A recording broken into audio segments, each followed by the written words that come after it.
정부가 제3자 변제 방식의 강제동원 해법을 거부하고 있는 피해자 4명에게 지급할 배상금을 법원에 공탁하기로 한 겁니다. 그런데 법원이 공탁을 아예 받아들이지 않거나 서류 미비 등으로 반려하는 사례가 잇따르면서 정부 계획은 하루 만에 제동이 걸렸습니다. 위법성 논란으로 번지고 있는 공탁금 제도 정리해봤습니다.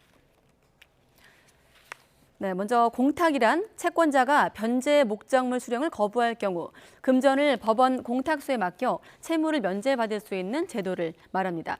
그러니까 이번 사례에선 변제 목적물인 배상금을 법원에 맡겨놓고 피해자나 유가족이 찾아가도록 하겠다는 건데요. 이 공탁금을 피해자가 찾아가면 일본 피고 기업의 채무가 사라지는 만큼 공탁 신청은 사실상 정부가 배상 절차를 일단락 짓는 행보로 풀이되고 있습니다. 그런데 정부의 의도와는 달리 공탁 신청부터 난항을 겪고 있습니다. 법원이 피해자의 반대 의사를 고려해서 생존 피해자 양금덕 할머니에 대한 공탁 신청을 받아들이지 않는 불수리 결정을 내린 겁니다. 또 다른 생존 피해자인 이춘식 할아버지에 대한 공탁도 서류 미비로 보정 권고 조치가 내려져 정부가 다시 서류를 준비해서 제출해야 합니다.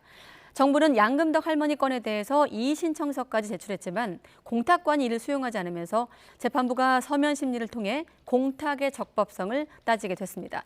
정부는 또 고인이 된 나머지 피해자 박혜옥 할머니와 정창화 할아버지 유족에 대한 공탁 신청을 법원에 접수한 가운데 이들 유족 역시 제3자 변제 방식에 반발하고 있어 추가 불수리 가능성이 제기되고 있습니다.